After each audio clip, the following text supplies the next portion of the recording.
We're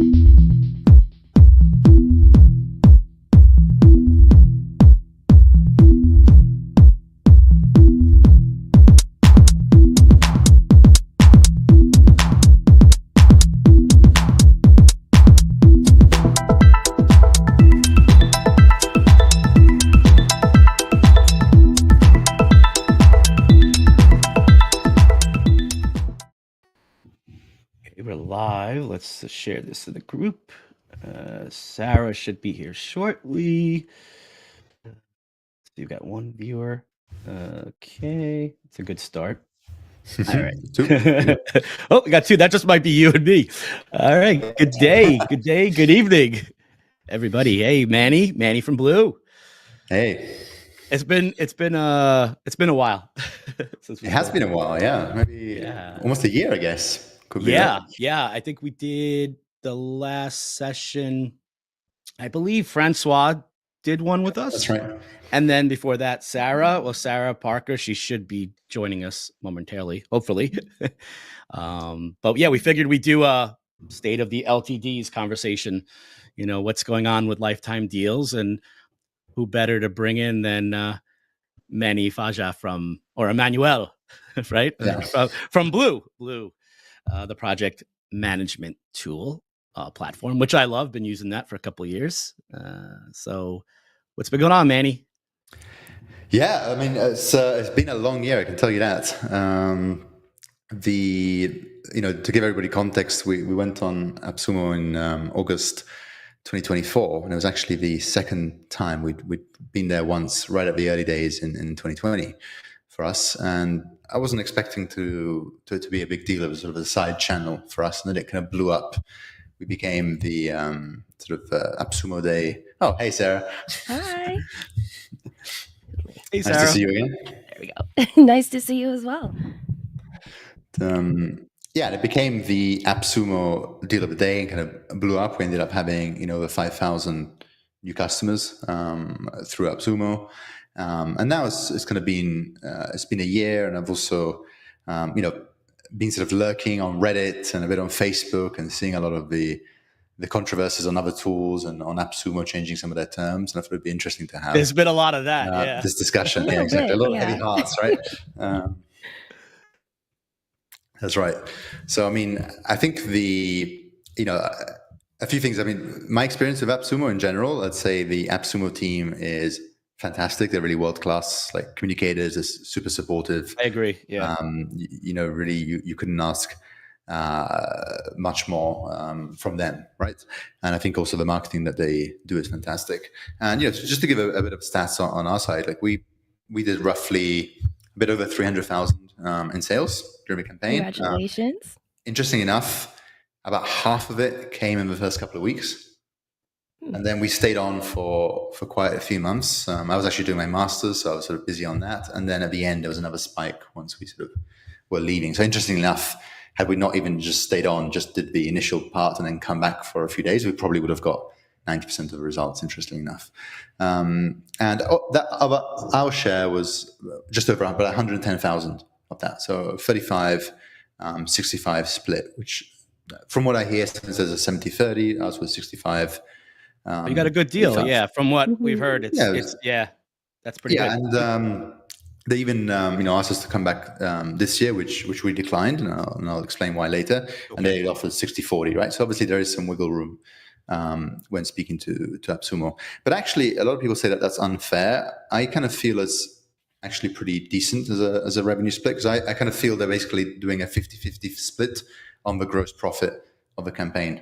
Let's say they've got their platform costs to run and market, and they also do advertising on deals and so on. So you can imagine, okay, maybe they spend, when everything's included, salaries and stuff, maybe a third of their costs, and then the remainder is essentially split half with the vendor and AppSumo. So I don't think it's necessarily a horrific split. I don't think their business model will necessarily support a 50-50 or even a 60-40 the other way, right? I don't think it would be.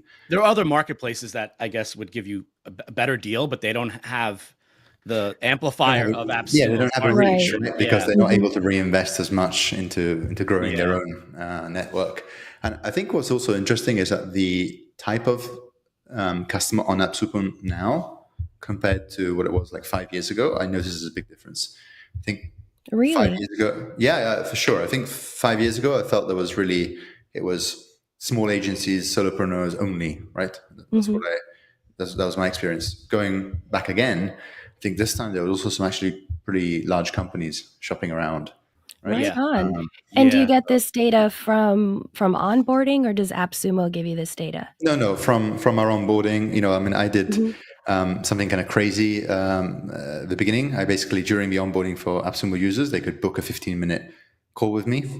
So I ended up Fantastic. having sort of 16 calls a day for 2 weeks Oh with my 100 people. goodness. That's a lot. But I think it was good both for conversions, but also to hear what the common pain points are, what they're expecting Mhm. from a platform, and getting ideas, right? So Excellent. yeah, I think the split is a little bit different, and I think there's a bit more openness to then convert to MRR, right? Which I think Mhm. has to be the strategy. If you're a founder going to AppSumo, you have to look at it. Okay, it's because it's almost like a loan, right? In our case, we got $110,000 from a platform, but then we've got some extra costs on support and Right. service, right? Which we're paying. So ideally, we're essentially getting money up front for the expense. However, ideally you want to then double down on that and offer something else. In our case, it was white label, right? So customers could upgrade to pay $20 a month for the white label. And then we also have an enterprise offering, which we had a few takers from the AppSumo pool as well. So That's these are wonderful. customers paying, $30,000 a year who initially Mhm. paid $250 LTD.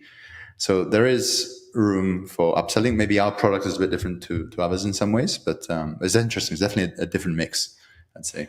And how is an enterprise customer different from your other tiers or from a LTD buyer? Yeah, great question. There's a few. I would say it's at least 50% on the onboarding and support and availability. So basically, having the ability to have chat groups with engineers, the Mhm. ability to help shape a roadmap. So you say, okay, I'll sign a 5-year, $150,000 deal, but I need this, and this to enable my business results, right? So Right. essentially, it's kind of selling on value. We do have a few features coming out later this year that are enterprise only. I think the only real difference now in terms of functionality is that we allow bulk actions to have automations, and we don't allow that on the sort of standard business plan. And I think the reason we don't allow that is, and this is one of the problems potentially with AppSumo, is that we're not allowed to collect customer information from AppSumo. Like we basically just email first name and Mm, last name. So I don't okay. really have any KYC on who are the people. I just have an email, right? Right. Ideally, I'd like to maybe collect some more information because if there's features where people can maybe send thousands of emails programmatically, that kind of stuff, Mhm. it's ripe for abuse, right? When you've got thousands of customers and you don't know who they Yes. are. Yes, absolutely. And for people that don't know what KYC is, it's know your customer. Yeah. It's part of a lot of like financial regulations for a lot of businesses across the world, international payments. And then it's just good to know because when you have platforms like Blue or email platforms, link in bios, that kind of thing, sometimes scammers will abuse those. So it's a constant battle. So You notice, Manny, that Yeah. a lot of the how many of the AppSumo buyers are active users? Do some just put it on the shelf, or mm, like the numbers? Have you noticed Yeah, that? So I would say, and this is also from AppSumo stats as well. I would say probably about a third just buy and then never use. I think there are literally Collectors. Yeah. LTD connect there, yeah, Yeah. collectors yeah, exactly. They just I think they're they like do that. investors in the stock market. They look at it as I've yeah. done that too in the past. I mean, when you're saying AppSumo, like Yeah, in 2016 or whatever it was, pre-COVID years, it Mhm. was very like more underground. Like people would go there, buy these new tools, and it was a high success rate. So everything was like, wow, I got SE ranking, and then that thing blew up into a top 3 SEO tool. Even though they changed the plan a bit after AppSumo, but then came the COVID years. Everyone was buying video tools, and Mhm. we're like, oh, we gotta get I got more video tools than videos made, and friends and customers to even talk to on video. So I was Right. guilty of that for a bit. And then I think now we're going through the AI vibe coding where everybody is doing something and putting it on AppSumo or any other, marketplace. That's an interesting state of affairs with that. Yeah, and I mean, looking on Reddit, there's even people were posting on the AppSumo Reddit group saying, "Hey, like how long do I need to give support to LTD customers?" That kind of stuff. Like they were literally going there with the idea of, "Okay, I want to try and launch, do my 1 year to get to the end of a sort of contractual period, and then basically stop supporting." That's what a lot they do, or they charge for support, which one SEO founder was the first to do. But he put a firewall. He put I think you heard about it, Manny, right? I know Sarah knows. And you have to pay $80 a year if you want to get your LTD. It's not even like pay for support. It's like you have to pay this yearly, and we'll give you your LTD back.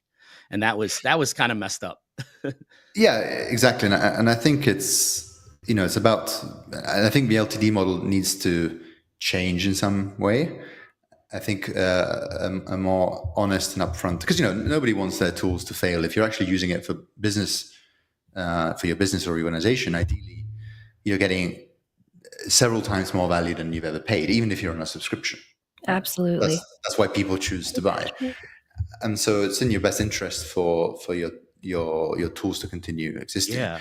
So I think the LTDs should be seen as a sort of entry point for some basic feature sets, within a natural gateway. If you're getting lots of value and either you need more features or you just want to support the platform, you then got a very good deal on a subscription, right? Because software, for people that don't know, it's not a one and done thing, right? You don't just build it once and it goes. It just needs constant attention and tweaking and user feedback and so on, right? And obviously that's an ongoing cost.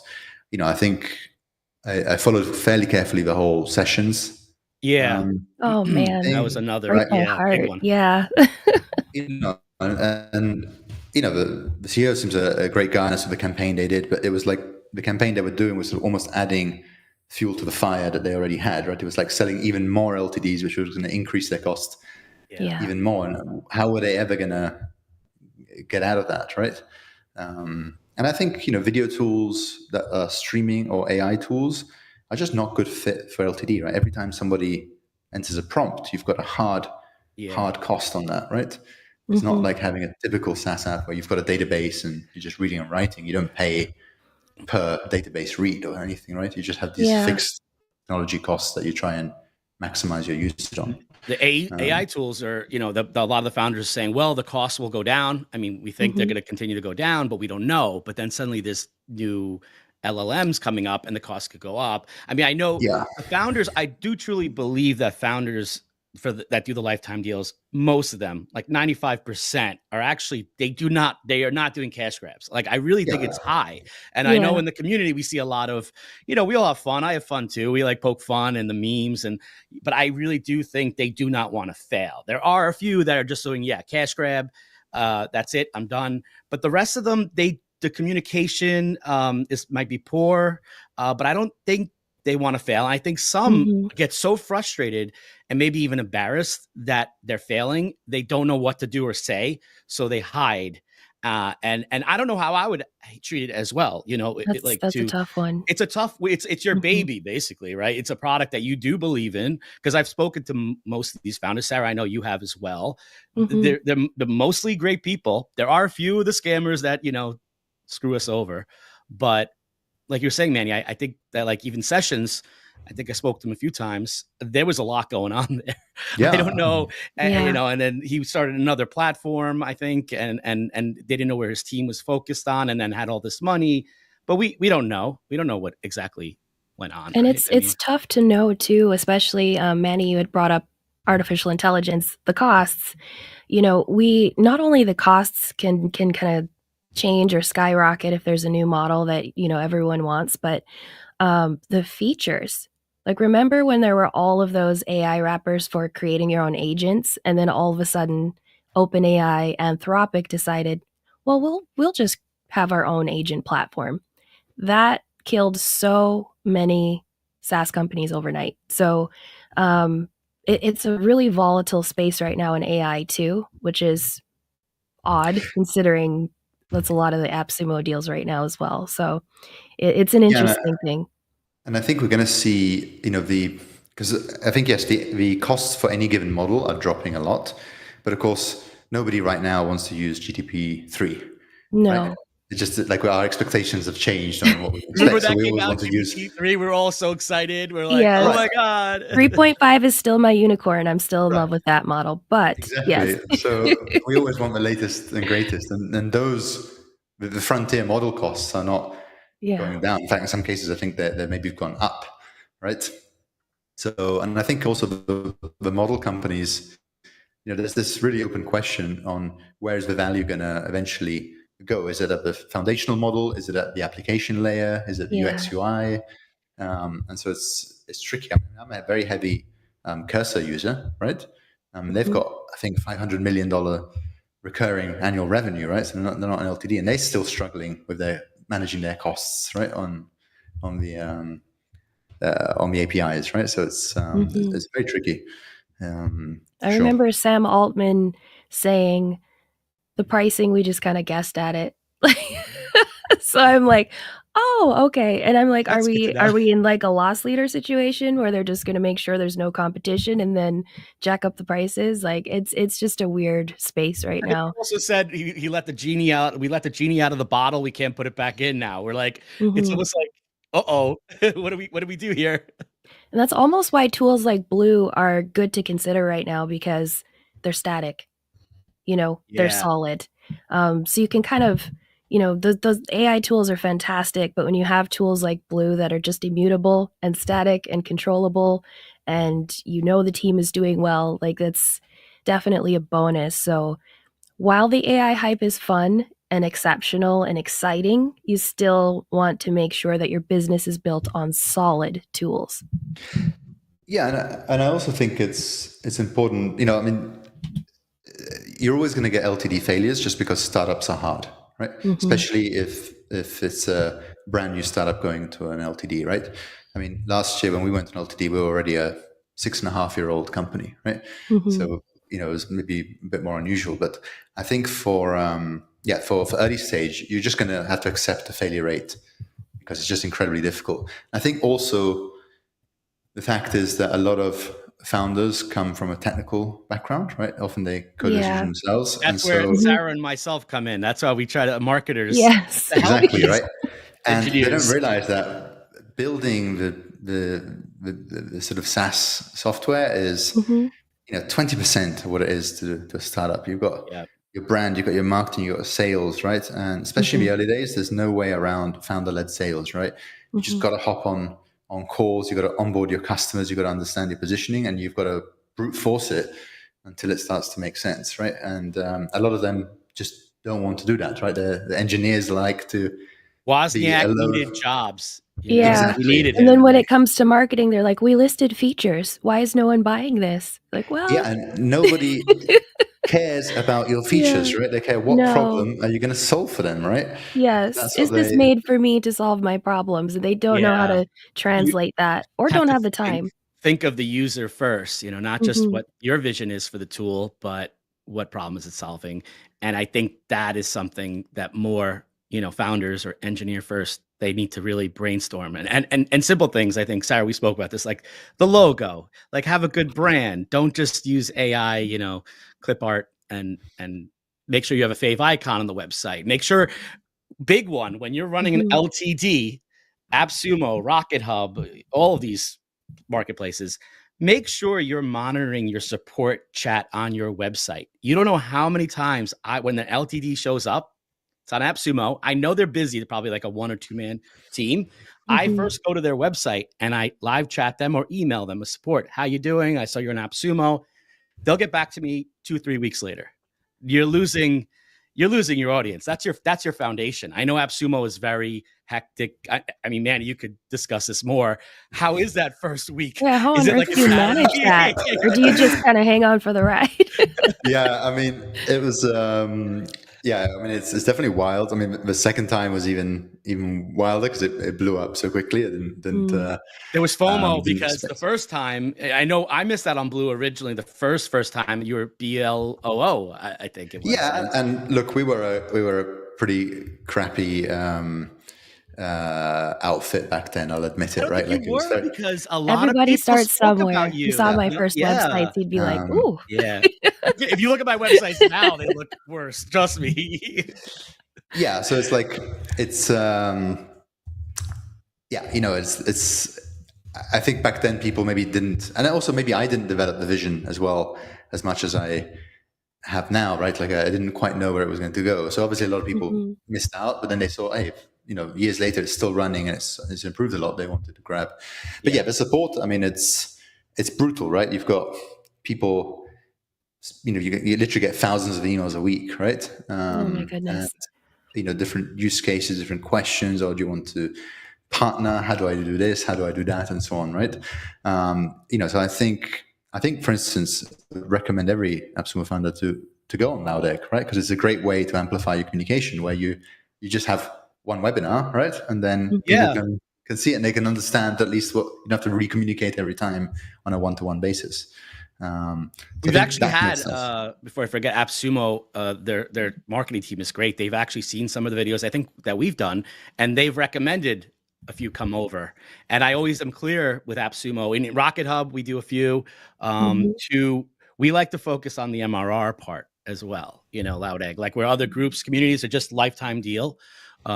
We talk LTD because we got all the LTD addicts, right, Sarah, that we have to do. Yeah, But absolutely. it's more than that. It's like I'm trying to combine the engineer mind with the marketing mind and get Mm. those two together. And it's working slow. It's taking time because so many, especially the founders, are focused on that lifetime deal. They want to Mhm. get through it. They want to really get out there. And I don't blame them. But many, like you even mentioned, you have to be thinking about when the deal's Then what? over. Yeah, you Yeah. have to be thinking about it before your launch on a Mhm. platform like AppSumo or Rocket Hub. What are you going to do next? Because now we're seeing on even on other marketplaces, not AppSumo, 6 months the tool's dead. Yeah. And then we have younger LTD marketplaces. They're doing great and they have great tools, but in by Christmas time, they're going to start getting a little bit more complaints because it's going to happen. You can't expect these all to be the pre-COVID LTD space. I call it that because right during COVID, that beginning years, everything was hitting on LTDs. Like it was so great. It was the golden era of the lifetime deal. It's a good time. It was the good times, and then I know AI slowly crept in there, but I Mhm. mean, even like I don't remember Jarvis, not from Mhm. Iron Man, but the AI tool Jarvis Yes. became Jasper. They had to name it Jasper.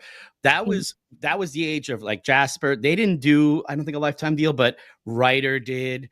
There was quite a few of these I tools. think they were a huge example of a company that basically ChatGPT just killed Build overnight almost, right? that Yeah, build. I that mean, was one of them, Writer's yep. still going. But they were when they first came to AppSumo, Writer, and there was so many, Sarah, right? I can't even think of them now because this is There what were happens. quite a few, There were quite a and, few, and they were yeah. unique. They were so unique that we all wanted it because we've never seen something create content for us before like that. Yeah. And it was Mhm. like, wow. It was like magic, right? It was so amazing, Yeah. and the credits were so limited. It was like you get 15,000 characters a month, and we're like, "Oh my god, I want more." People were stacking. They were using different emails to get multiple, which I think was legal because they were using it, Right. And then ChatGPT 3 came out, and it was just like boom. Some Yeah. ran away, and some pivoted, some evolved. Like Text Builder was another good one. Text Builder was Mhm. amazing, still is, but when ChatGPT came out, I remember speaking to the founder, great guy. He was like frustrated. He's like, "What are they trying to do to us?" Like, he has Yeah. this great Go platform. Copy was another one that went under. Yeah, Yep. but Text Builder's still going, and he's still got a loyal, customer base. But he does speak to his community. He interacts, very important, and he's evolving. Some people don't want to use still ChatGPT. They like having a platform they're comfortable with. So Especially if it has a unique interface that supports, like, a special use case, like, yeah. what is that one? Eureka for Oh course yeah, creation, because they have so many other features, it's that's like, a good one. this makes sense to. Yes, yeah, Yeah. that's a good one. Unique space. Mhm. But yeah, and going back to the sort of general support, and I think one of the big value propositions of AppSumo, apart from a cash injection and a sort of product validation, is also getting a lot of feedback, right? Because Mm. I think the Sumolings are extremely vocal, right? Yeah. I was going to ask you about that because you had mentioned that your vision had changed. You weren't in your first campaign. You weren't quite sure the vision of where you wanted to bring Blue. I was going to ask you if any Sumoling feedback was part of that. Oh yeah, absolutely, right. I mean, I think they've been the most vocal user base from the early days and even the new ones. And I think, in terms of evaluating the feedback, I think founders have to be careful because obviously there is a different spectrum of feedback, right? And of course, one thing that I notice a lot is that a lot of Sumolings, they like to ask for direct integrations with other LTD tools. Yeah. Right. Mm-hmm. Which instead, we obviously is want to fantastic. steer them to connector tools instead, so we can.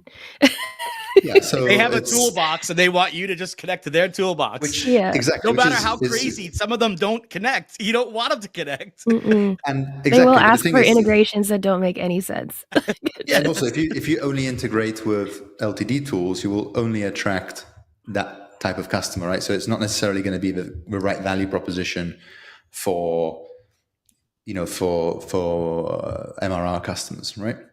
So what we've done is we've tried to avoid kind of direct integrations, though we had a lot of requests. We've just done this year. We've knocked out Zapier, Make.com, Albato, Pabbly, fantastic, big ones, NA10 coming out shortly, and so on, right? So now those, of course, you do have to pay recurring fees to use them, but then you've got access to everything that you kind of need, right? So I think you've got to also take the feedback with a pinch of salt and just critically evaluate, right? And I think that's the number one thing. Early stage as a CEO, you're also the chief product officer, right? You're a product manager, right? And you've got to shape your roadmap and you've got to evaluate, okay, what am I going to build? You've got very finite resources, right? And so you've got to think, okay, which developer is going to work on what, and to make sure that you actually execute on your vision. In terms of the main switch with Blue, and I think it's been this year, I've really understood that speaking to customers, AppSumo, Enterprise, just your normal MRR, almost everybody's been using it for process management, not project management. Right? That interesting. And tell us about the difference in the moment. So what's the difference, right? So, and initially started out as a project management platform because my background, I had an agency, right? I had 35 team members. We were a project-based company. We did websites, mobile apps, designs. So we would have a start and an end date to a project. We would have a set of deliverables and we would track those through. Great, right? So defined start and end date. But actually, most organizations in Blue are using it for process management, which means that they have a set of stages where records flow through, and that's never stopping, right? So that's, think hiring, CRM, some kind of operations tracking and that kind of stuff. And so we've really started to consider, okay, what are the features that make much more sense for this use case, which is the much broader use case, the narrow use case that we had originally built. And I'll share my screen briefly. Nice, yeah, definitely. I'm going to air some of my old dirty laundry here. We'll call it insider secrets. It's behind the scenes. Behind the scenes, BTS. Yeah. This is what we looked like when we launched on AppSumo the first time. BLOO. So 2020. Yep. BLOO. With these kind of almost like reminiscent of two eyes here. I like the way you have the name there, but why did you decide to change it to Blue? Because BLOO is also a toilet cleaning product. That's right. I remember our first session. Well, that was a good reason. So we were sort of competing with that. And it's not an association that I wanted, right? Right. So this was kind of a site, very, very simple. I mean, this was kind of the interface, right? So this was it, right? And I kind of think, obviously I look at it now and, it seems kind of laughable, but at the time, this is where we were at in terms of maturity of the, communications, the ability we had to invest in design and so on, etc. Right? So, fast forward to now, this is 7 years later, right? We have a very different kind of site with micro animations. We've got search. We're in a a bunch of different languages, dark mode, shortcuts to type on things and so on. So it's very, we've got a real-time status, full API documentation. Is dark And- mode That's one of the biggest fantastic. requests? I mean, people like it. I think it's always a fun one to build, so why not? I mean, Yeah. I think it's relatively trivial, but it's good for people working late, right? And so, this makes sense for where we're at now, right? Where we invested a lot on the site and the branding and so on, and it wouldn't have made sense to make that investment up front because we hadn't yet reached that level of maturity. We hadn't had enough customer conversations. We didn't know the positioning, and also having a full page for platform status for at a granular level by day for the last 90 days and so on. That's not the kind of stuff that's going to move the needle when you're that early, right? And so I think founders should launch an embarrassing version of their product and their marketing first, I love and just it. use that to hit reality, get feedback, and then iterate, right? You're not going to launch on day one and look like Stripe, right? It's just not going to happen. And in fact, if you look at the original versions of a lot of huge names now, Airbnb, their first website was a shocker. It was terrible, right? Yes. But it was good enough for where they were, right? So I think that's also important, right? Absolutely, especially for those developers out there that are just bootstrapping the heck out of it. Like, make sure the product is exceptional and you can fix anything else later. Yeah, and there's no hack around that. You got to build something that people want, right? No amount of Everything marketing will else. make people like it if it's not useful. Yeah. How do you juggle the MRR with the LTDs, like community? And also, if you do come back, I'm not saying you will, but some lifetime deals continue to come back. So, and it's like a weird juggling act because then you won't get the MRR. Yeah, great question. So we won't come back for a couple of reasons. I think one is just in general the brand positioning, right? I think for us, I was expecting AppSumo. Obviously I prepared for it, but I was expecting it to be a side channel. Like when we launched the first time on AppSumo, it wasn't such a big deal, right? It was a big deal for us at the time, but it wasn't actually very much money. I think we made like 15K or something, right? So it wasn't a huge volume. So I think this time it blew up. It was a bit unexpected, but good. However, there's an issue around positioning and value, right? So obviously, this gets advertised around, it stays online. So then you got to think, okay, well, your future customers, if they're going to see that, are they going to value? What's the perception of value of a platform? So that's one thing. Two, just on sheer economics, right? I mean, every customer does have a cost, however small. So if you're getting money up front, you're essentially borrowing on future value, right?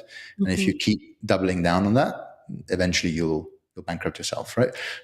You've got to have now. We were lucky; we came into AppSumo already profitable on MRR.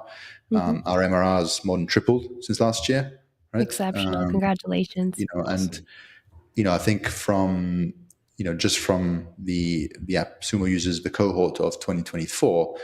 I think we're probably somewhere in the $60,000 to $80,000 annual recurring revenue from there. So almost the same as what we made from the AppSumo campaign, we made again, right? So that's through the white label, through some enterprise and so on. So I think there is that kind of balance, to be had. You can't just keep pulling from the well there, right? At some point, you've got to say, okay, that's enough. We've got the value of the feedback of the market access and so on. So I think did you advertise to your current MRR clients about like the AppSumo deal at the time? Was that kind of like you didn't want to combine the worlds, but yeah, that's a good question. So because I always wonder how founders handle that, where you're like, I got a really good MRR going, I'm going to launch this deal. I don't want to upset my users, but I think we saw maybe a few $100 of MRR that I know of that dropped because of that. I think AppSumo is big, but still not that big. There's like a lot of most people in the world don't know about it, and we didn't email obviously about that. What we did do the week before we launched on AppSumo, I sent a coupon to all the prior AppSumo customers saying, "Hey, we're about to relaunch, but if you want to upgrade direct, here's 30% off or something like that. I forget what it Gotcha. was. And that was actually, I mean, I think we only had that for 5 days, and we did something like $25,000 or $30,000 in 5 days. That's So it was fantastic. That's awesome. quite good. And I think that's the other strategy you can do once you do have an LTD user base, is to then remarket to them if you want them to upgrade LTDs directly. I think you need to, there's a lockup period with AppSumo. I think it's 60 days or 180 days where you kind of can't do that, but then after that you're able to basically market. So, you know, I'll probably do that at some point later this year, where we'll just email everybody internally, say, hey, there's an upgrade button this week on the platform internally. Here's a coupon. If you want to upgrade your tier, you can, right? Do a Black Friday deal. Yeah, something like this, exactly. Internally. I think that's, you know, that's completely fine. But yeah, I think founders do need to design their product to have some natural upsell paths for LTDs. If you don't do that, you know, if you've got a very, very simple tool that does one thing and there's no different sort of tiers or anything like that, you're really going to struggle to monetize that, right? Because also, even with MRR, you're going to struggle with that. I made a huge mistake for years with Blue. We were $50 a month per organization, right? Which I wanted to bring a new kind of pricing to the market, because everybody else was per user. And what I didn't realize at the time, of course, is that churn is inevitable, right? And churn is when every month some percentage of your customers will leave, right? They'll go bankrupt, they'll find other solutions, and so on. Now, if you've got a fixed pricing structure, churn will mean that every month you will lose some of your revenue. It basically, like, it has a decay, right, over time. While if you have per user pricing, you can get what's called like net negative churn, which means that from your existing cohort of customers of any given time period, some of them, yes, will stop using the platform, but some will actually increase their usage. Then you've got every month, you can think that since you launched, you've got cohorts of customers that are paying you every month, and some of these will increase. And that's how you can get quite good revenue growth over time. But you don't do that if you've got a fixed pricing structure, right? You need some kind of variability. Well, that's fantastic. I think SaaS pricing is an art in and of itself.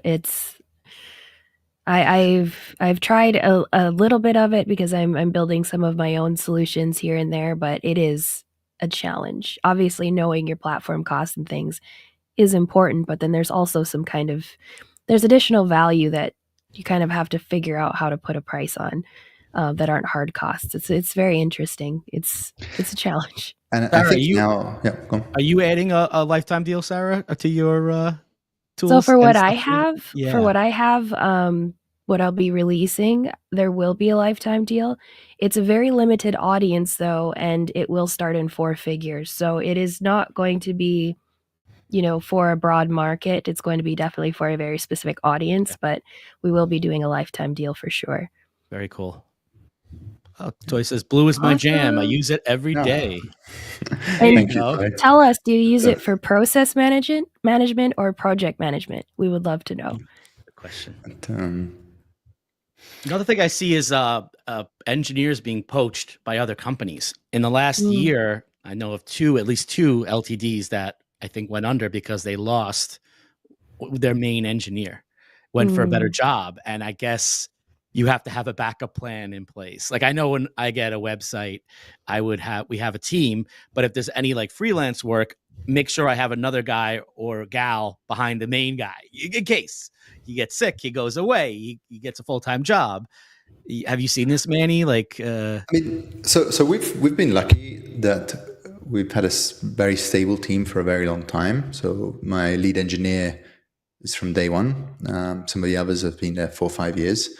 I think the way I look at it is that you have to, you know, people want career growth, right? So it's not just about money. And in my case, what we do is, you know, try and pay top of market for where my team is, right? So above that, so really try and close that off, that thing, conversation with money, and also share options, right? So then they've got actually ownership of the platform, meaningful ownership, right? I think that's very, very important. And then they can see the upside if there's eventually some kind of exit. But also, I think it's, you know, giving people the freedom to work how they want to work as well, right? So, you know, you give a vision, but then you let people execute, right? So I think people don't want to be micromanaged, especially the younger generation now. Mm. And also, as the challenges get bigger, hopefully you grow, and that becomes an interesting engineering challenge in itself, right? How to manage scale, how to build exciting new features and so on. And that keeps people engaged, right? So they're not feeling that they're doing the same thing year in, year out, right? So I think that's that's really important. I mean, what I do, interestingly enough, I don't really put any deadlines on features when we're developing things in Blue, new modules. We just simply, we're looking at the work, we're doing a whole series of demos throughout the build process. Then when we feel that it's good enough, then we say, okay, let's freeze it, let's polish it, and then let's ship it, right?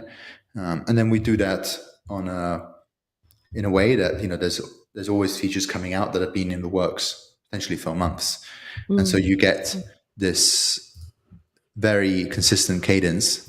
And I'll show here the roadmap, right? So this allows us to do this. Sorry, the changelog. So this is, since 2018, we've shipped things every single month, but That it's is not amazing. necessarily been planned, right? It's just we're constantly working, and there's just layers of features. Some are in the early stages, some are in the late stages at any given point, right? So I think that's sort of important. And it takes a lot of the pressure off the engineers, and it also means that because if you give fixed scope and fixed timelines, and you've got fixed resources, right? Something's got to give, and what typically happens is quality, right? So your engineers will meet the deadline, but they'll take some kind of hacks, some shortcuts, and they will come and bite you later on, where you build up all your technical debt, right? Right. So I think that's quite important. And can you, just for the audience, can you explain what technical debt is? I know what it is, but I think people are getting a real good behind the scenes of like software companies with this, and I'd love for them to know. So basically, every time you build a feature, you make a whole bunch of assumptions, and you build it to hopefully the best of your ability at the time, right? But some of those assumptions are going to be wrong, right? So then when you need to upgrade that feature, or there's another feature that needs to interface with it, then you need to go back and refactor the code. So basically, you have to re-engineer that code. But often that doesn't happen. So over time, you can build more and more technical debt, which makes it more and more difficult to add anything new to the system because there's more moving parts, right? And then you have to go back and sort of remodularize some specific part of the system, right? And typically, you're going to have to re-engineer most of your systems, every order of magnitude of growth for a lot of it, right? Even if you plan ahead, you're still going to get, so, your search engine might work fine at 1,000 users. You might need to then change it at 10,000 users or 100,000 users, right? And so on. So, we've had a lot of that over the years, right? So it's, so this is quite important. This is why sometimes you think, hey, why are they not moving faster? It's like, well, there's a lot of moving parts. So it's it's a very sort of elegant and difficult puzzle to solve. That how to prioritize new stuff, these polishing and maintaining existing things too. But to go back to the point about would I go back on AppSumo? So one of the reasons I mentioned was in terms of not going back to with the economics, right? So if you keep going back, but I think the other thing is, I think due to the community pressure with a lot of failed deals, they've now changed their partner terms. People get nervous also when they see tools come back as well. That you think of too. We're like, oh no, they're back, money trouble. That's the first thing everyone says. And I also, interestingly enough, also you mentioned that I feel that the LTD community, like if I don't send an email for like 2 or 3 weeks, I'll get people emailing me like, "Oh, are you okay? Are you about to go?" We see it on Facebook, right, Sarah? We see it like at Ken's group, usually like pitchforks. Oh, I haven't seen an update in a month. Panicked posts, like they don't even use the tool. They don't even use it. Okay, it's shelfware for them, and then they're like, they're definitely out of business. They haven't support hasn't replied to me in 5 minutes. they're definitely done for. And it's just like, And then they'll hold stalk on. you. They'll be detectives. They'll be like, oh, Manny's over here. He's on vacation. Not you, Manny. But I'm saying like the founder. Oh, well, where Yeah. is he? He's in they're in a jacuzzi. That's where the money went.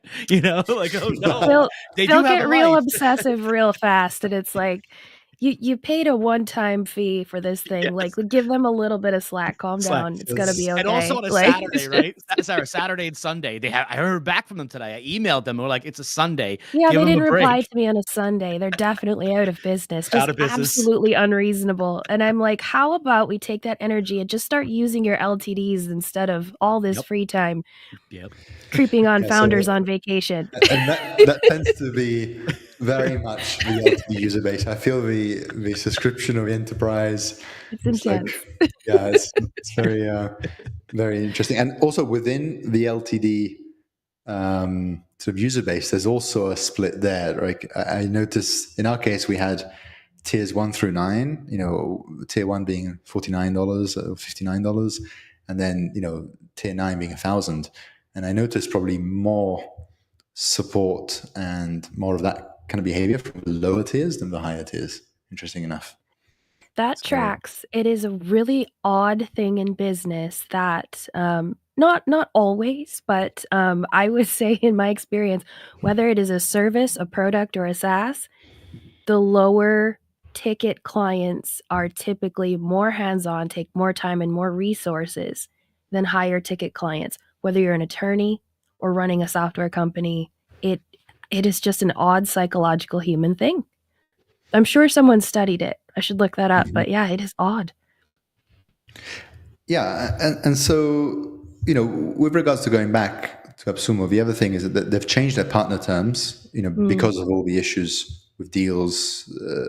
Some shady founders, some genuine, going out of business. Where now they have a lot more protections for the community, and one of them is that you need to give a copy of a source code or working source code to AppSumo. Oh wow, interesting. And if you don't honor the LTD deals, they basically have a right to spin up their own version of it. That's what I've understood from the new partner terms. Wow. Which I think is good for the community, it's good for AppSumo. They're taking it seriously, right? Mm-hmm. But from a founder perspective, I think it's really, really difficult to accept that because for a few reasons, right? Yeah, would you do that, Manny? No, I wouldn't, right? Yeah. Like, I mean, it's been my life's work on this. I'm not going to sign it away for a chance to make kind of 100K. I just don't need it, right? Yeah. So it's not, but also if, my vision is to say, self-funded, right? I'm not looking for venture capital, but if you are looking for venture capital eventually, having this kind of agreement on the books can kill a lot of these deals because they're going to look, well, it's a huge risk. And also, who is to say that you didn't or did break the deal and so on, right? So there's a whole bunch of things there. And also, or if you're just trying to sell the company full stop, right? Like, if I were to sell Blue, however many guarantees I get from the buyer, I don't necessarily know that they're going to honor an LTD, right? And I think that's happened before as well. Now, that would probably stop somebody from buying if they had the idea that, well, maybe we are going to put some kind of, pricing wall or something, right? But then they see that AppSumo could just spin up another version that would probably kill the sale. So I think it's important for founders to look at that and very carefully and either try and somehow negotiate it down or... Yeah, that's a big one. I don't know if I could do that. I mean, I understand they're protecting I get the it community. totally, yeah, because there was a backlash, everything's going down and they want to make sure to take care of, people.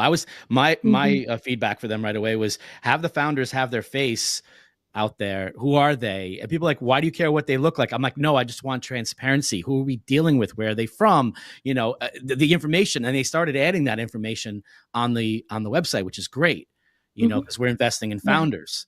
But the source code, that really protects the community, but then less founders might sign on and you might miss out on products. And I also think from an adult perspective as a founder, right?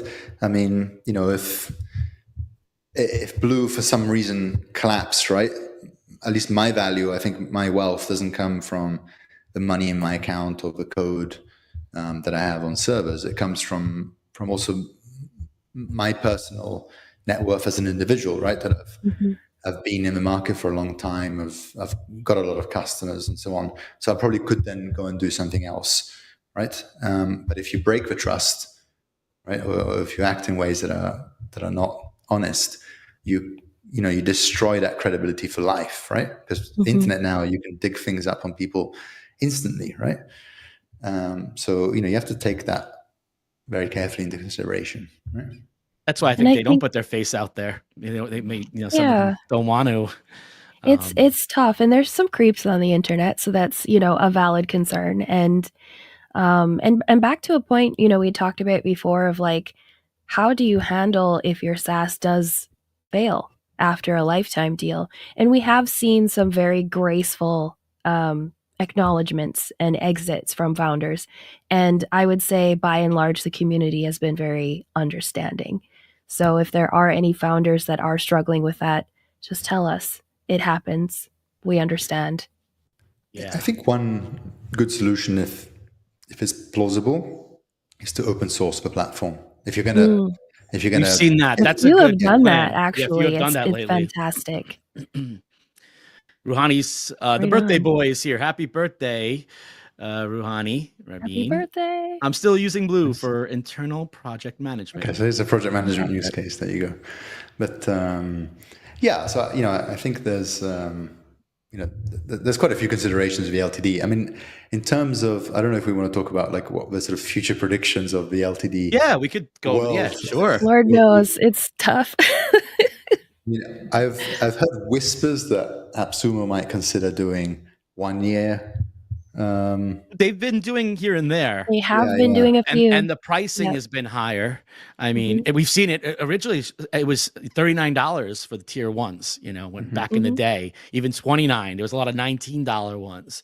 So I see that going up. But the 1 years, that makes sense, especially with AI tools, because a lot of them can become obsolete in a week, not even 6 months to a year.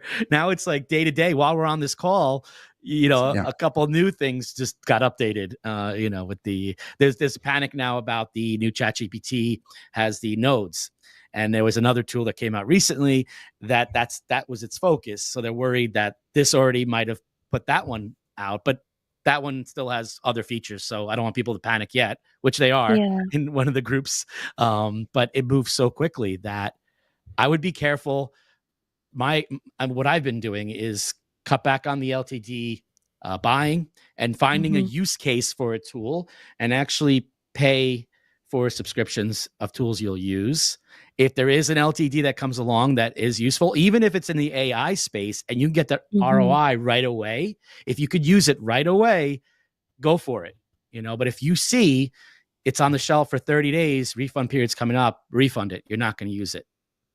And there's also the issue with AI too that I think some people may not realize is that degradation too happens. So like for me, at least in my testing, ChatGPT 5, awful performance compared to 4.0. I feel 4.0 and 3.5. 3.5 for images and for our more artistic use cases, but and then 4.0 were just my jam. But 5, and 4.5 there is a suspicion down. that it was actually more of a cost optimization play there, right? Because there's this router in front of a model that routes you to the correct sort of thinking or non-thinking and so on. And there's also different levels of thinking. So I think in some ways it was a way to control costs, not right? A fan. Yeah, and for people that are fans of AI and you do like to keep track of like what's good. Now, different AI models are better for different use cases. Like Claude from Anthropic I love the copywriting. I love the style of it. It's excellent for coding. Love it. But it sucks at reading websites. It's horrible for scraping. Whereas ChatGPT is the GOAT for scraping. There's a website called LM Arena. And that's where Nano Banana from Google first popped up. Just totally covert.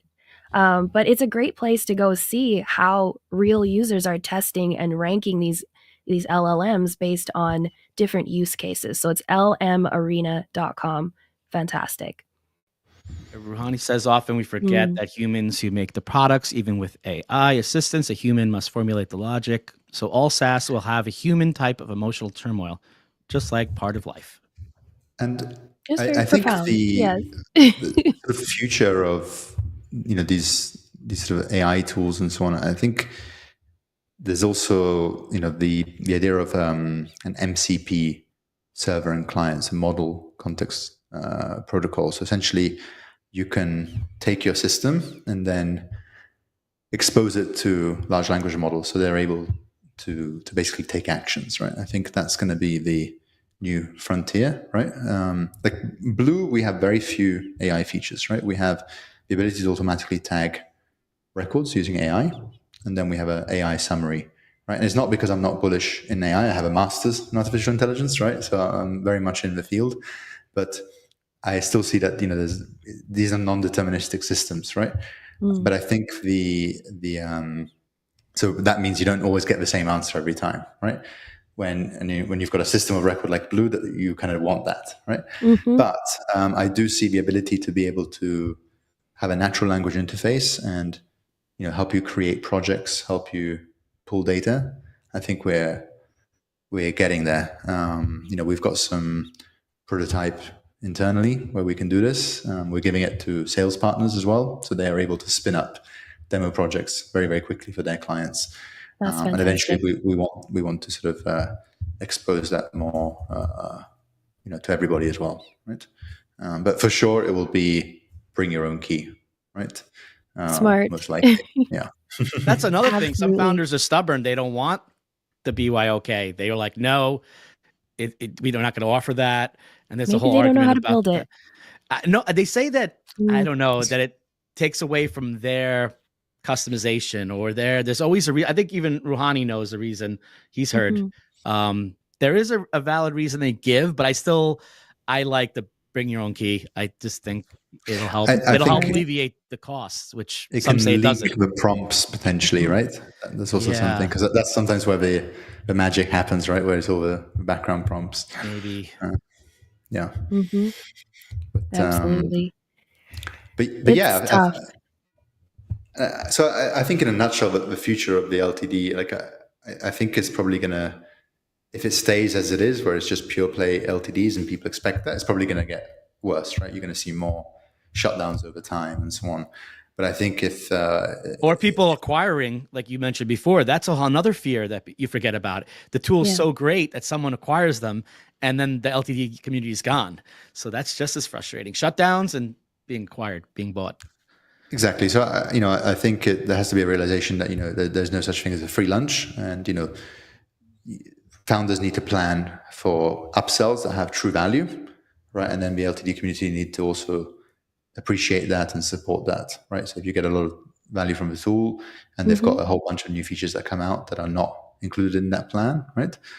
Then you want to upgrade and it's a reasonable upgrade, then do it, right? Support the tools that you use. I think that's going to Absolutely. be really important. That then it becomes sustainable, right? Mm-hmm. And I think too there is some level of a relationship or an etiquette or a decorum, if you will, that I feel that LTD buyers should embody, and that's respect for the tool. Even if something is unlimited, you don't have to abuse it.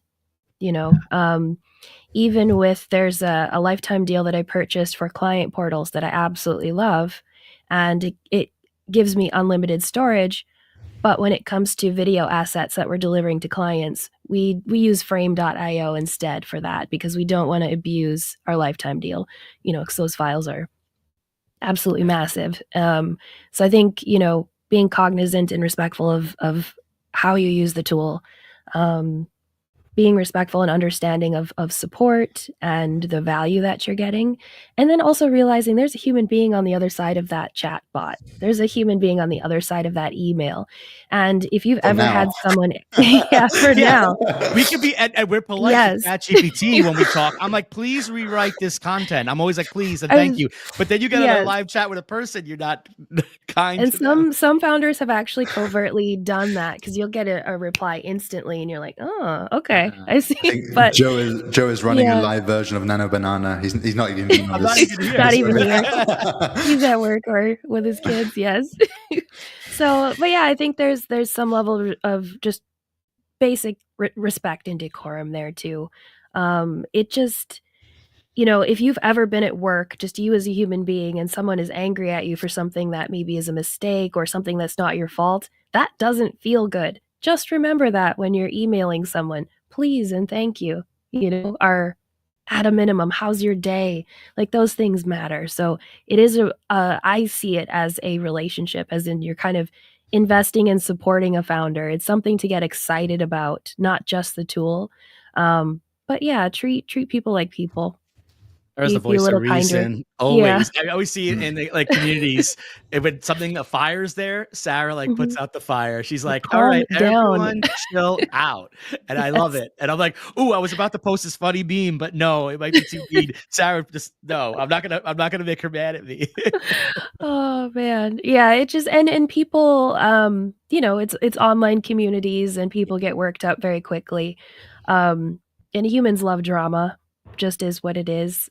So any founders that have been on the wrong side of that, I hope you realize that it's not that serious. It feels serious and it sucks when the LTD community is like that, but they just love drama. And we've If seen it's not you, some it's someone else. LTD buyers become founders. We've seen that now, and now they're like, "Oh man, They're like, I get "Oh, it. this is This Now I is get not brutal. it. fun." And they were This some is of the brutal." people that were leading the charge, and now they're Mhm. like, "This is not cool." Yeah, so yeah, people just have decorum and respect. Obviously, if a founder truly cheats the community, which happens once in a while, where it's really a situation where they've cheated the community, then by all means do your thing. But be respectful. Otherwise, things happen, and be graceful. What do we Mhm. think about the review bombing that we've seen where Oh, for the love something of God, don't do that. yeah. It's so hard. Just as a business owner, I'm just saying that as I'm pleading with you as a business owner. Oh, with It businesses, is yeah. so Google, hard to Yelp. even get people to leave you positive reviews when they love you. So Yeah. please do not review bomb a platform unless it's a situation where, yes, they're a scammer, they've cheated you, something Yeah. like that. Sure. But please limit your feedback related to the tool or the team, not just your personal disappointment. Do you know what I mean? Yeah. That can really damage a business. Our Yeah, voices have a lot of power online, and we really need to be respectful about how we use our voices. I had a case, I think it was in week 2 of the campaign last year, where somebody bought a tier 1, then emailed saying, "Hey, I can leave you reviews on other platforms. Could you bump me up a Yeah. few tiers?" And then we declined, right? So it's against the Policy. terms Yeah. and the policy. Mhm. And, we already had a lot of reviews anyway. So like it wasn't. And then they replied very extremely rudely to my team, right, including swear words. Then, Oh they my sent it God. to me, and I said, "Okay, It's just please." extortion, review extortion. I No, Oh know. my I goodness. just told them, please, just please, you can export your data and apply for a refund through AppSumo. We Yeah. don't tolerate that kind of behavior. And of course, the guy wrote, a horrific review, right? 1 star, saying, never before in my life have I been treated like this, and so on. And I think, obviously, I Wow. think, He went the other yeah, way with that Wow. review reward thing. He just yeah, exactly. wow. So, like, if it was such a terrible, awful platform, why did you even want more tiers in the first place, right? Interestingly enough, but And he probably I wasn't think, gonna even use the tool. He was just right. wanted the Right. I think users are But I think really people see savvy through at. that. I think a lot of people They see are. through that, right? So I think Yeah. there's, We it's look for the founder's response in those more than just the feedback. Even if it's a valid complaint, the founder responding gracefully is like, "Oh, okay. Well, I'll still consider it." Yeah. I think a lot of people can see through those extortionist reviews where you're like, "That's not fair." And what do you think is the most high-profile case of really a sort of rug pull or? Oh my goodness, which one? For me personally, I would say StoryPress was one. Yeah, you were big on There's that, right? Yeah. yeah, that one was genuinely, I think they had some genuine issues with, Jeez. I think it was a valid failure, but Yeah. the founder was rabidly aggressive toward people that were questioning the moves. Yeah. I don't think they did the right thing in what they were doing. One that was much worse was that one link in bio tool. I can't even remember the name. It's based in the UK, and they sold a direct lifetime deal. It was a fantastic tool. It's kind of like a mini site tool, and it had some interesting features for creators where you could have people complete actions and get points to then download, digital goods from your little mini link in bio thing. Fantastic tool. But something really weird and shady happened where they did everything right. The founders were visible. We knew who they were. They didn't have any of the typical red flags that we do look for in some of the repeat or other cases that we've seen. Even the locale, the country itself that it was based in, lended some amount of extra trust. And they ended up selling, I don't know what happened. They sold the company to a company in, I believe it was the Cayman Islands or something like that. And it just stopped working immediately after the lifetime deal. And I did a lot of digging, and that's how I found out it was sold to a company, and it's some tax haven island nation. But I was like, interesting. And then the founders just disappeared from the face of the earth. Twitter, everything gone. So it was an odd occurrence. It was immediately after the campaign, and that I believe was a rug pull. And honestly, I almost think, I mean, unless you really have an incredible LTD run where you're making, $500,000 or $1 million, I mean, the amount of effort it takes to build a tool and market it and to then do a rug pull, you're almost better off just getting a job. I know. And I'm like, did you make that much money off of right, the lifetime deal? And it was a direct one too, so it didn't benefit from the AppSumo boost. So I was like, what was your plan? It's just odd. There's also the rug pull for just the LTD community, but the tool still does very well.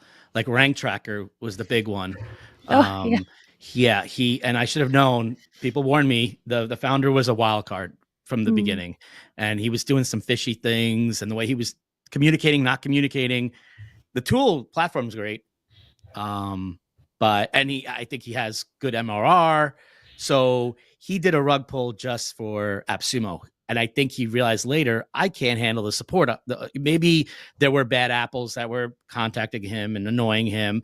But then to punish everybody and put that, you have to pay now yearly if you want your lifetime deal unlocked. You just I go to my account and I have a big screen says, pay $89 a year or whatever, and we'll unlock your premium support. But you can't get any of the data. Now, the tool is great. I've done review videos on it years ago. And not only did I leave him bad reviews after, he's like the only case really. I did a video review update on Rank Tracker, and I showed exactly what I see as you go to the tool. So I'm being honest. I'm like logged in, and I think he really screwed us over. Like that was a big one, and it was a tool that worked. That's a big one people still talk about today. They still talk about that, but then they talk about business data, right? I mean, that's just. And that is the risk of lifetime deals. It's the ones that probably upset me the most are the ones that promise the world and then don't deliver what they said they were going to deliver, more than the ones that fail. Especially, that the average investment, for myself is, the $45 to maybe $400 range. If it's an absolutely exceptional, essential tool that I know I'll be using, then I will pay more. But I mean, I'm okay with that level of risk. But I get more upset when it's still working and then you also don't deliver anything that you promised on the roadmap. Then that's more of a slap in the face. Albato is one of those for me. Albato, yeah. You gotta be careful investing in roadmaps. I stopped doing that last year because the roadmap, you get hurt. It doesn't work. Can I use it now? Is it something I can use now? For me is a big priority. There are some that I've purchased and held onto because I just wasn't going to use it until later. I'm not as a proficient, programmer coder as you, Manny, or your team, but I am getting into it. And so there were some tools that were just straight API based, no interface, no nothing, that I was like, I will learn APIs. I did, and then I used them a couple of years later and they were still around. there's a few use cases like that, but otherwise I try to buy, am I going to use it now? Is it going to give me ROI now? Otherwise, I will become an MRR user later. I'll save it because I'll be making money off of it if I need it later. But yeah. Yeah, I've got one. I'm not really an LTD shopper. Most of Blue runs on it's basically a conglomerate of lots of other software solutions, right, that we use for different parts of the system. But one LTD that we did use recently, and as a huge shout out to, I think the CEO is called George, is a system called Email-It, which is a sort of programmatic email sending. Yeah, I've seen that one. And I stacked up 2 codes. So it's like $1,000. And then on top of that, we got a dedicated IP address. So we're also paying them on a recurring basis as well. And I think it's saved us like $10,000 this year or something. And That's the platform fantastic. works really well. The founder is very responsive, or his team as well. And so, yeah, so there are things. But again, we also, apart from front loading on the LTD, we also said, hey, I just emailed and said, I saw that you've got dedicated IPs and so on. I'd like to actually make sure that I'm on some kind of annual recurring revenue for you too, right? Absolutely. So we're not in net loss, because it's a great system, and I want to make sure that it's a critical business system for us, and I want to make sure that it continues to grow and improve. Yeah. And there's so many factors in kind of evaluating for each person's needs or each company's needs of how you would buy LTDs. So complex, in fact, that I actually had built and sold a toolkit specifically for teaching people different things that you can do in LTDs, how to research founders. For me, I even look at the code language or what it's based on. If it's based on Vercel, I'm like, we'll see. We'll see, maybe. If it's Laravel based, I'm like, buy, So it's really, there's other considerations in that as well. But it's getting to know the different factors and asking other users and LTD buyers, like, what do you factor in when you're buying these is important to learn. Like, don't just buy something because it looks shiny. Brett hit something here, and definitely rank at him. I don't know if you remember. And also they had Try Humanize. I think he had another tool. This guy, not Brett, but the founder of Rank Atom and Try Humanize, I've done videos for Rank Atom. I might have been guilty of also promoting it. I was just a tool that I liked from the beginning. I was using it. It's great. I spoke to him. He was doing the build in public thing. I don't know if you remember, Sarah. He was constantly like, I'm doing this today. I'm doing this. He was sharing it on X, sharing it in Facebook groups. He was everywhere. He was like coming on sessions with me.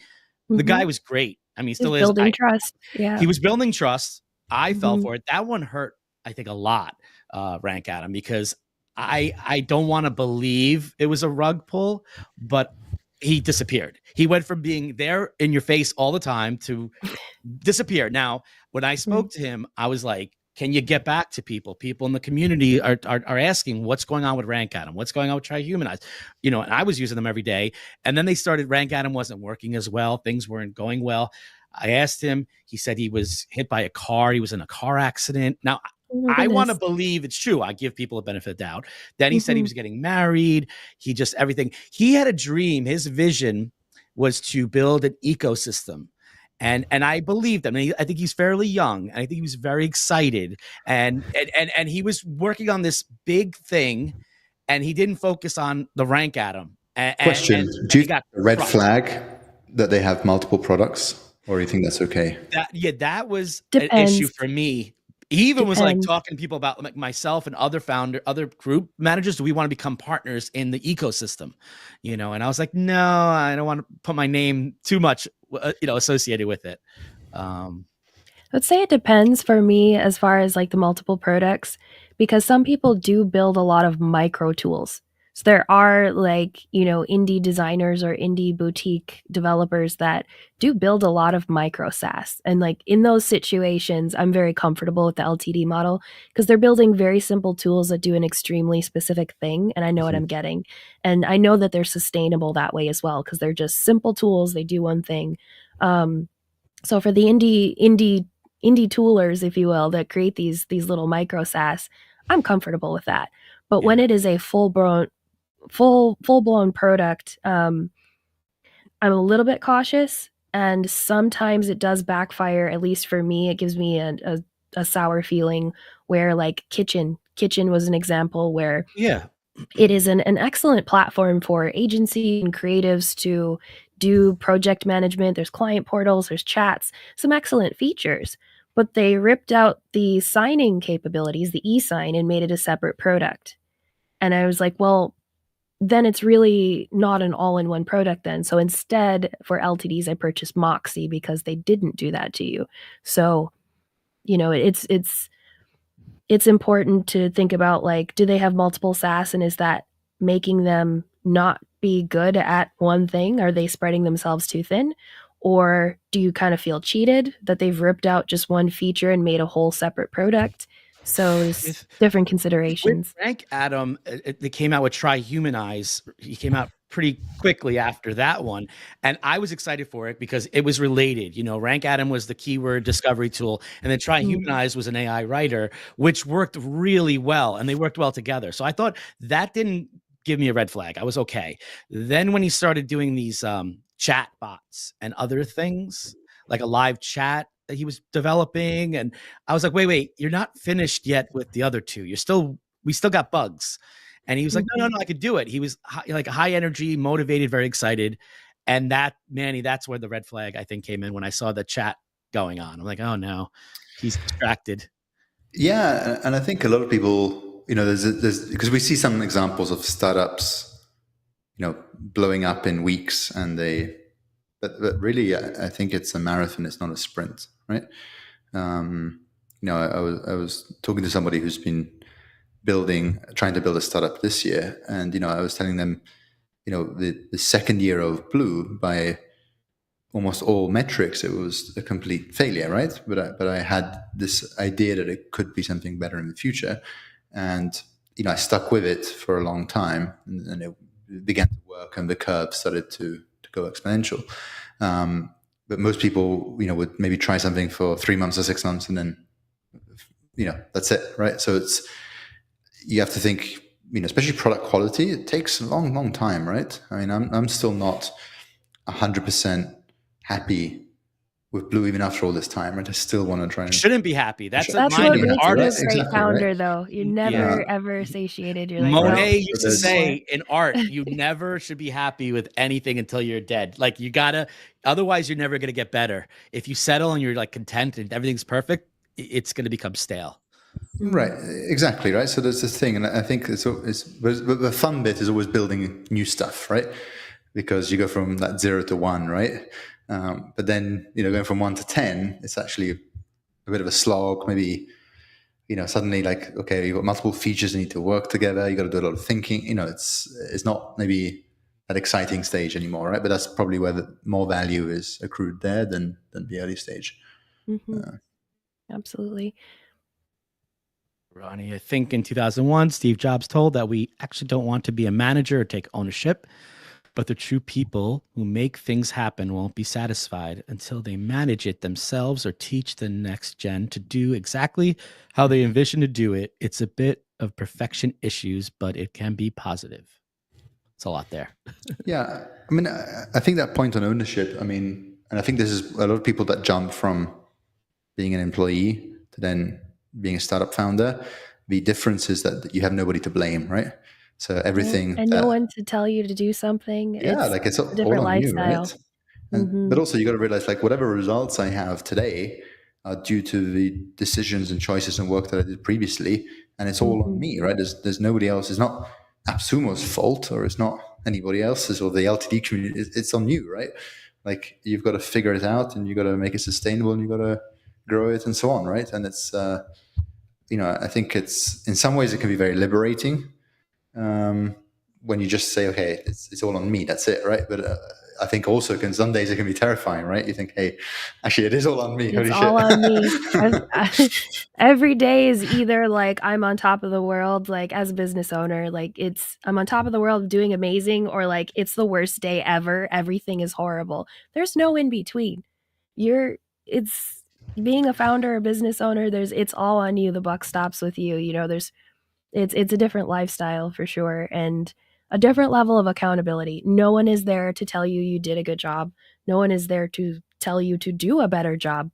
It's all you. But it can help with a good team, which I think is really interesting. I'm so happy for you and your team, because finding the right talent and finding people that have that high agency and investment and care and passion, and to be able to sustain that over a long period of time and still keep the team together is extraordinary. So I applaud you for that. That's fantastic. Yeah, and even in full transparency, Manny, you wanted to do this live with Sarah and myself, and you were like, "No, I don't want to promote Blue. We just want to talk about what's going on," which is great. You just, I mean, obviously it helps to get your face out there, but it's good that people. It's like pulling teeth with some people. They don't want to go on the live. They'll not even just to promote the product. Where you're like, "Hey, I just want to talk to the community, see what's going on," and that's great. That should be. And to me, you're part of the product. So my agency does, we're a creative agency, so we do a lot of, the branding, the web design, marketing campaigns, the traditional things. We also do process optimization. So we actually send people to you. And part of the reason, there's only a few platforms that we set people up on. And one of the reasons we do send them to you is because of you.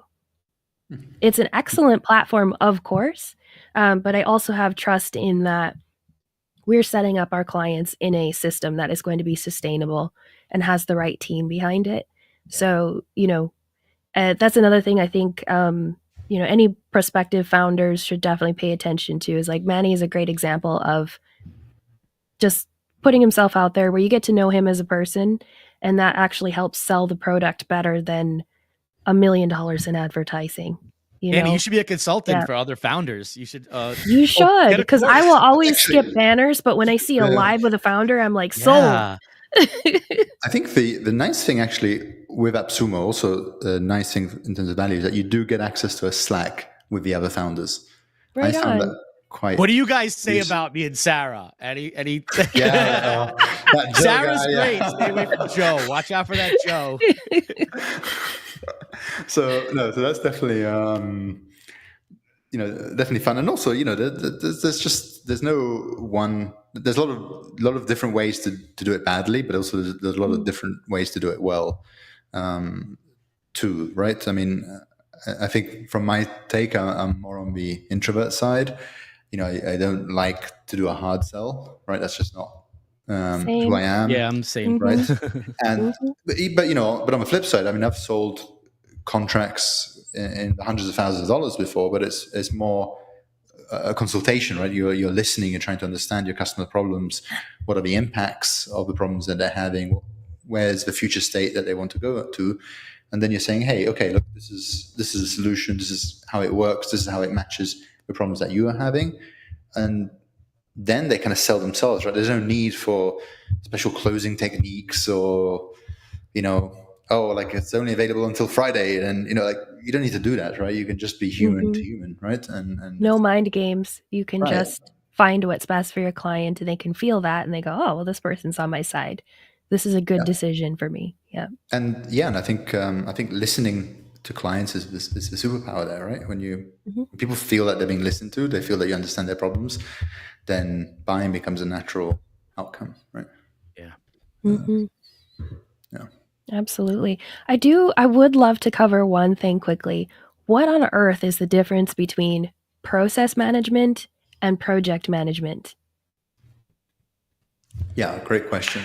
So I think project management, you're at a high level, the project manager is trying to get a defined, clear outcome of that project, right? So for instance, in your business, you might be doing a web design, building a site for the client. The end goal is that you are going to get that site live. It's going to have the specs that you have in the contract. It will look great. It will be functional and so on, right? Done. Project manager job done.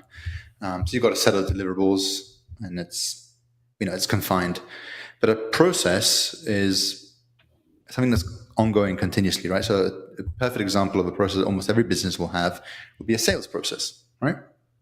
So you'll get unqualified leads. Potentially you'll qualify them. You may give them some kind of quotation. You may have a final negotiation and contract, and then you will actually kick kick off the project or deliver the good or whatever it is you're doing. And with that never stops, right? Mm-hmm. And because that never stops, that process management piece, you want to constantly be optimizing.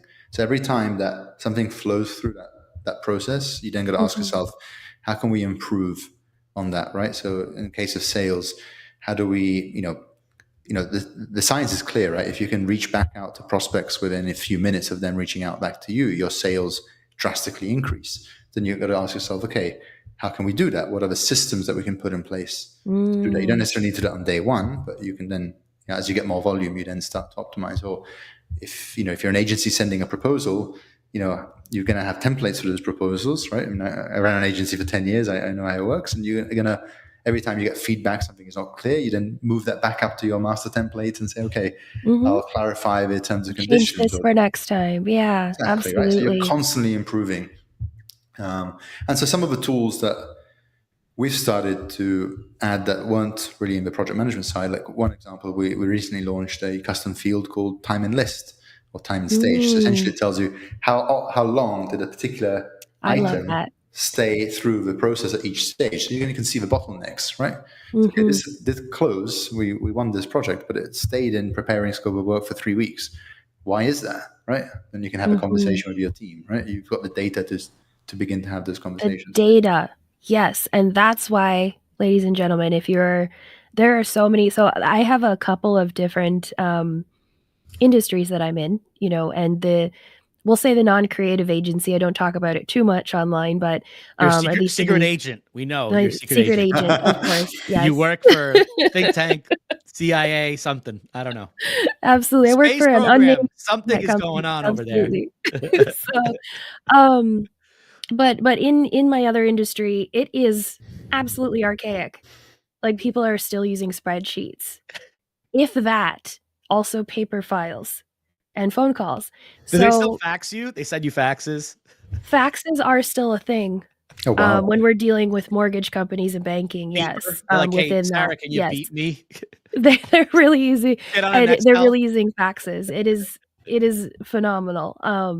So it is very archaic, and so I want people to understand, because I'm going to repost this to other audiences, and it's going to overlap, with them. The reason why you want to consider an actual platform like Blue is because you get data. You see where the issues are, where the improvements need to happen, and you see what's doing well. It's also a great way to keep your team accountable too. So there's so many benefits, and I think a lot of people that are not used to tech are very resistant to change, and of course, team adoption is a challenge in introducing any tool, but it's very important to consider at least some sort of tool. Blue, obviously, we're a fan of. I have been for a long time, since we first did a live with Manny. It is an exceptional tool. It is a unique tool, and I tell you that as a person that all I do is mess with project management and process management tools. I've tried them all. You do? Yeah, a lot of them, including, ClickUp and Monday, all of those things. Blue has a very unique and useful place in that ecosystem. So, yeah, please do yourself a favor and start to consider or ease yourself into a platform like Blue. It will save your sanity. It will improve your business. Even if you don't want to scale your business, it's going to improve what you have going on right now. And, yeah, it can be incredibly helpful. I know companies are doing millions of dollars in we'll say an industry that are using tools that are just not anywhere near Blue, and they have no idea what's going on in their business. They have no snapshots into processes. It's a challenge. Also, I think we've started to eat into some industry-specific tools as well. So we're not necessarily always competing with Monday or ClickUp or Notion or whatever, Airtable, but also with some specific industry tools, because they have a lot of assumptions baked in with best practices, right? But maybe these best practices were from 10 or 15 years ago, and the market has changed. And also, if you're in an industry and you say, okay, we're going to follow best practice, But that's going to give you, by definition, it's going to give you average results, right? Because you're kind of doing what everybody else is doing. Now, we have a real differentiator if you use a platform that's flexible, then you can configure for your own workflows. That gives you the ability to say, okay, starting from first principles, how would I want the ideal experience for my customers or for my workflow? And then you build a unique value proposition through your processes, right? Instead of just defaulting.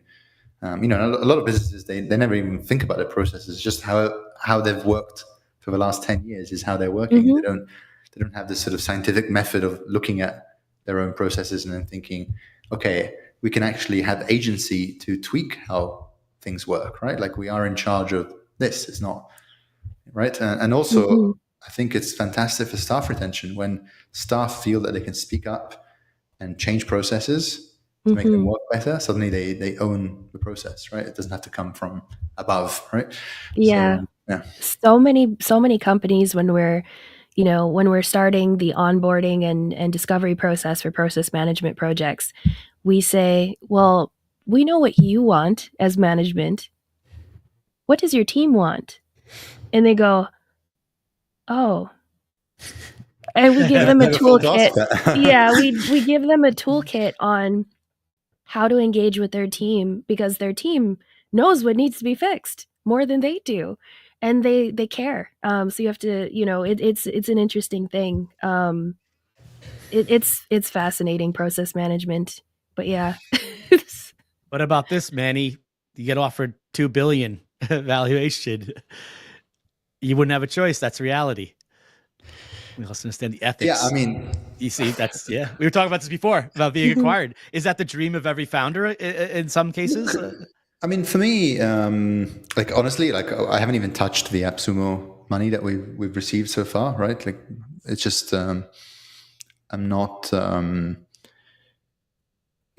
a personal standpoint, I'm not a big spender, right, in terms of material stuff, but also from a company. And I think we spoke about this in the last webinar that we did, right? We sort of take a sort of profit first approach and then make sure that our spending is condensed down to ensure that we keep a good profit margin. So, and I'm not looking for hyper growth necessarily, right? So it's not that my vision is that, I need to build a $10 billion company and go public, right? I think it gives me a lot of personal freedom, a lot of personal enjoyment to work on it, to do good business and to be fair to customers. I think that's good enough, right? Now, obviously, if somebody comes along and gives a crazy valuation and wants to buy the entire thing, I mean, it's always going to be on the table, right? I mean, there's always a number, but I think, I'm not shopping around for venture capital funds and trying to sell the company. Like, ideally, it's something that I make my life's work. And I wanted to bring up one other point too, with the value of process management, especially process. I love that you define that for us too, because I think a lot of those processes that never end are lumped into project management or shoved into project management tools, and it's harder to manage. But I feel that, with AI and with a lot of the technological advances, with just accessibility to businesses and founders and bootstrappers and everything of marketing, all kinds of things now, technology, the new moat is service and processes.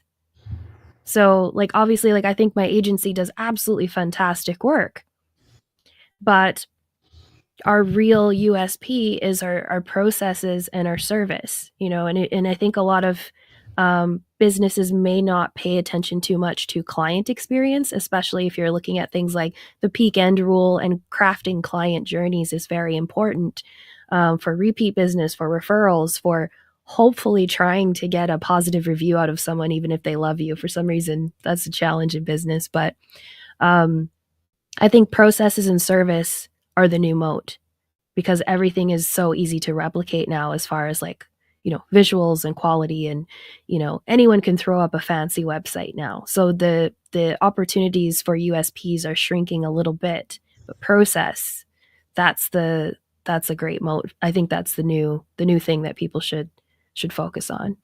So, very interesting comment here. Thanks, Joe, for putting that up. And Actually, we've just maybe 2 days ago sort of executed on a pivot that we've had for quite a long time. So we've gone from project to process management, but also we've seen the adoption of Blue to now that it's a mature product. It's got a lot of modules and features, mostly from much larger companies, right? 50 plus to all the way to 1,000, 2,000 people. And so really now we are focusing on the enterprise model, right? So in fact, if you go on our website now, there's no self-service anymore as of 2 days ago. Let's book a demo and then have a conversation, understand those pain points, and then we actually configure and set up. That's where the AI tools come in as well, right? We can quickly configure the demos for the customers, and I think it's interesting because I started it, 7-8 years ago.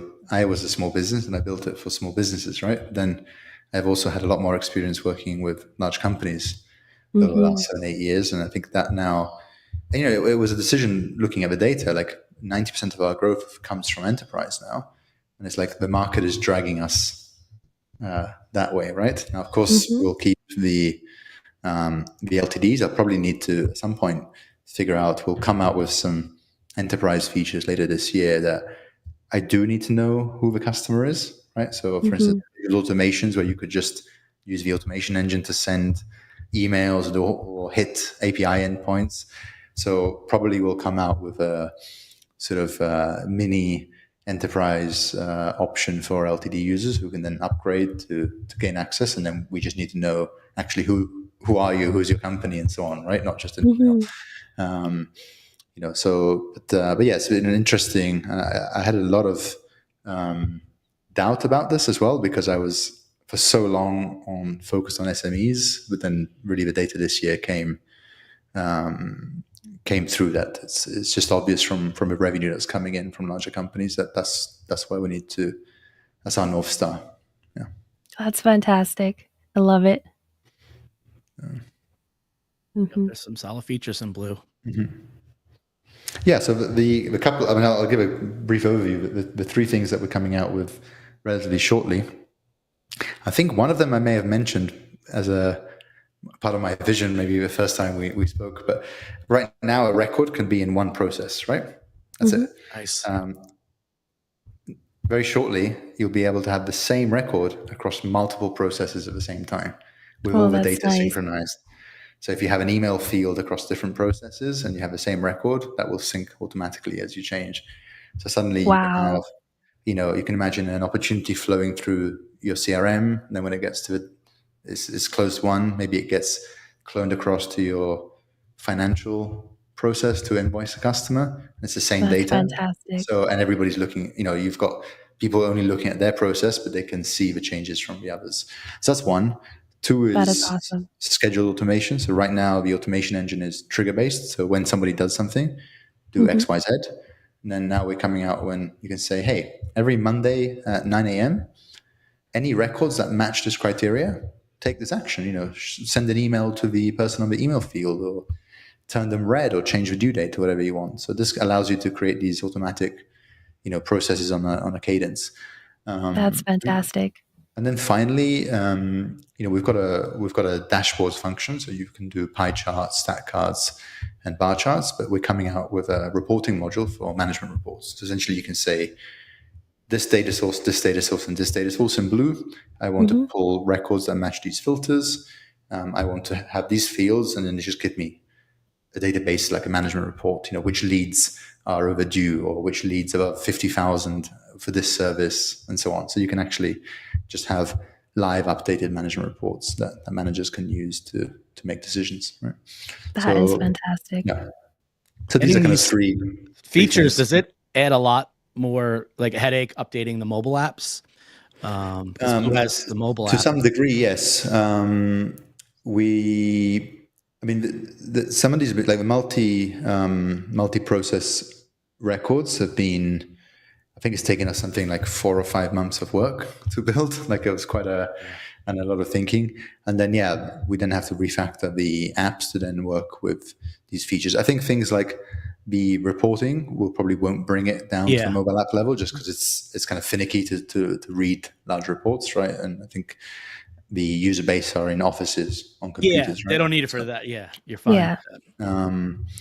But yeah, and then with the white label option on the on the web, we've started to do rollouts of white label mobile apps as well, so customers can actually have the mobile app branded to them on their own Google Play and App Store accounts as well. That's awesome.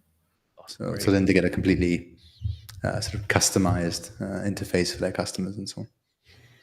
And these features are a big deal. Like they sound fantastic, but just knowing the little that I know in my programming and coding journey, just even having a record be able to be in different places within the system at the same time or be moved is a big deal.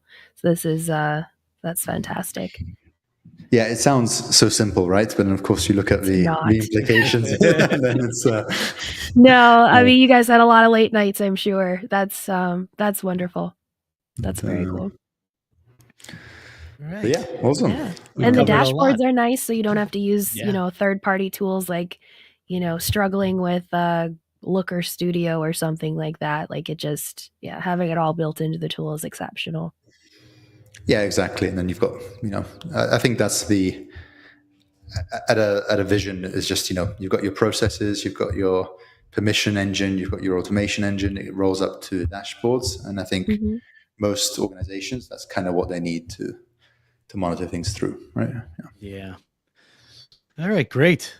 We went a while, but we have a lot to talk about. We should do this again, right, Sarah? I think absolutely.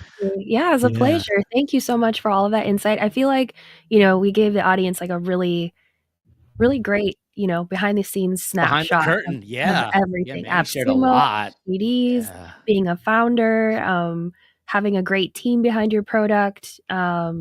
Just so many things. We appreciate it, Manny. This is great stuff. Thank you, Manny. Thank you. No, thank you. I appreciate it. Thank you, Brett. It was wonderful to be here and have a chat. And I think, hopefully it's interesting to see how the pie is made to some degree.